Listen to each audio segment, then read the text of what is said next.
आज हामी जुन यो मेजरिङ टेप हुन्छ मेजरिङ स्टिल टेप यसलाई कसरी रिडिङ गर्ने भन्ने बारेमा सिक्दै छौं। यो हाम्रो लोकल मार्केटमा अवेलेबल हुने एउटा 5 मिटरको र फिटमा 16 फिटको चाहिँ टेप हो। यसको जस्तो कि यो टेपलाई हामीले कन्टिन्यू यसरी तान्यौं, कुनै एउटा ठाउँमा चाहिँ सर्टेन टाइमको लागि रोक्नु पर्यो भने यो पोइन्ट यस्तै कुनै लक दिएको हुन्छ, यसरी थिच्यो भने यो चाहिँ रोकिन्छ र यो लक छोड्दियो टेप भित्र गयो। अब यही टेपलाई हामीले कुनै ठाउँमा फिक्स रोकेर राख्नु पर्यो। जस्तो मान्नु मैले यो 2 फिटमा चाहिँ यसलाई फिक्स रोकेर राख्नु पर्यो। 2 फिटमा यसलाई यो जुन लक छ यसलाई राख्ने, यो फिक्स भयो र यसलाई खोल्दै यो पोइन्टलाई थिच्दै थिच्दै भित्र बाहिर गर्न सकिन्छ। अब यो टेपमा सुरुमा जुन हाम्रो यो जुन लक हुने पोर्सन छ यसमा 3 वटा जुन डटहरु छ, यो चाहिँ कस्तो भने तपाईले टेप चलाउँदै गर्दा यो कहिले भित्र आ जस्तो हुन्छ, कहिले बाहिर जान्छ। भित्र बाहिर गर्दाखेरि कतिको फरक पर्छ त भन्ने तपाईलाई जिज्ञासा होला। नर्मली यो हल्का भित्र बाहिर या यतिको लुज हुँदाखेरि यसले मेजरिङमा त्यस्तो मेजर इफेक्ट पार्दैन। जहिले पनि टेप मेजरिङ कहाँबाट सुरु गर्नुपर्छ, यो पोइन्ट यसलाई चाहिँ एउटा फिक्स पोइन्ट मानेर यसरी फिक्स पोइन्ट मानेर हामीले टेपको मेजरिङ सुरु गर्छौं। अब टेपलाई हामीले स्टडी गर्नको लागि पहिला के बुझ्नु, जुन यो बीचमा एउटा यो स्ट्रेट लाइन छ, यो स्ट्रेट लाइनलाई सम्झिनुस्। त्यसपछि जहिले पनि हाम्रो काउन्ट यहाँबाट सुरु हुन्छ। यो माथिल्लो जुन लाइन छ यो इन्च या फिटको लाइन हो, तलको जुन लाइन छ यो एमएम सेन्टिमिटर र मिटरको लाइन हो।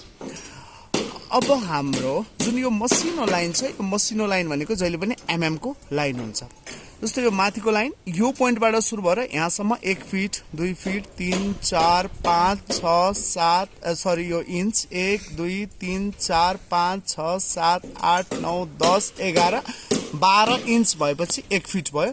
र हाम्रो एक्ज्याक्ट 1 फिट के हो त, यो लेख्न त 1 फिट लेख्दा यति धेरै स्पेस कभर गरेको छ। एक्ज्याक्ट 1 फिट भनेको जुन यो पिन पोइन्ट छ यो पोइन्ट चाहिँ एक्ज्याक्ट 1 फिट हुन्छ।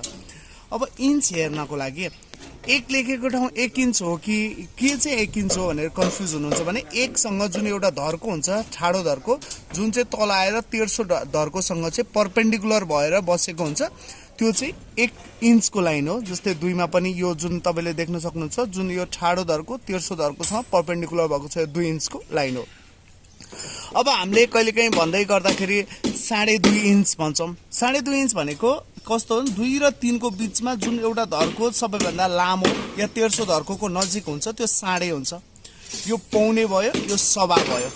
जस्तो देख्न सक्नुहुन्छ यो 2.5 अलिकति तल छ, पौने अलिकति माथि छ तर अरु भन्दा अलिकति तल छ, यो 2.5 इन्च यो अलिकति माथि छ, नर्मल अरु भन्दा तल छ तर 2.5 भन्दा अलिकति माथि छ। यसरी हामीले इन्चको क्याल्कुलेट गर्न सक्छौं। अब नर्मली हाम्रो 1 इन्चमा कति एमएम हुन्छ त, अब नर्मली यसलाई गनेर हेरौं। 1 2 3 4 5 6 7 8 9 10 11 12 13 14 15 16 17 18 19 20 21 22 23 24 25 हाम्रो 1 इन्चमा जनरली 25 एमएम हुन्छ। अब जस्तो कि यो एमएम को मेजरिङ कसरी हेर्ने त भन्दा यो तलको जुन मसिनो लाइन छ यो सबै एमएम को लाइन हो। हाम्रो अब एमएम या माइक्रोन लेभलको प्रिसिजन हेर्नको लागि यो टेप त्यति उपयुक्त नहुन सक्छ, कुनै ठाउँमा छेकिन सक्छ र यो टेप त्यस्तो धेरै ड्युरेबल पनि हुँदैन, पानी खियाबाट अलिकति बिग्रिन्छ। यो भन्दा अलिकति स्ट्यान्डर्ड टेप हामीले मार्केटमा पाउँछौं, त्यसलाई युज गर्न सकिन्छ।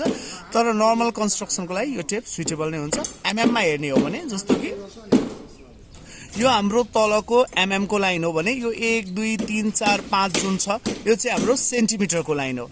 यो हाम्रो 10 सेन्टिमिटर भयो। 10 सेन्टिमिटर तपाईले यो हेर्दै गर्दा एउटा के देख्न सक्नुहुन्छ भने 10 सेन्टिमिटरमा 10 सेन्टिमिटर भनेको यो बीचको जुन लाइन छ यो माथिको लाइनसँग परपेन्डिकुलर भएको जुन लाइन छ यो चाहिँ 4 इन्च भन्दा चाहिँ थोरै कम छ। मतलब के हुन्छ, 4 इन्च भनेको 10 सेन्टिमिटर भन्दा थोरै बढी हुन्छ। कति बढी हुन्छ, लगभग तपाईको 2 एमएम चाहिँ बढी हुन्छ। 4 इन्च भनेको 10 सेन्टिमिटर भन्दा 2 एमएम बढी हुन्छ।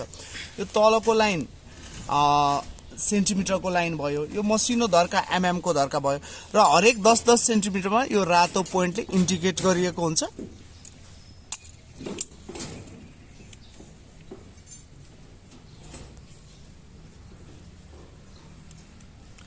अब यो जुन 32 32 मा चाहिँ तपाईले देख्न सक्नुहुन्छ जस्तो कि 1 फिटमा 2 फिटमा 3 फिटमा यो कालो डट छ 32 मा चाहिँ हाम्रो रातो मार्क गरेको छ जसमा चाहिँ कालो मार्क गरेको छैन किन भनेर तपाईलाई जिज्ञासा होला यो चाहिँ नर्मली कस्तो स्ट्यान्डर्ड हो भने जस्तो कि 32 जुन इन्चेस हुन्छ यसलाई लिएर चाहिँ हाम्रो धेरै कुराका स्ट्यान्डर्डहरु मेन्टेन भएका हुन्छन् जुन नर्मली प्लाइवुडका कुराहरुदेखि लिएर जस्तो घरको टोयलेट बाथरुम या इलेक्ट्रिक लेभलका हाइटहरु धेरै हाइट चाहिँ हाम्रो 32 mm मा चाहिँ स्ट्यान्डर्ड भएर बसेको हुन्छ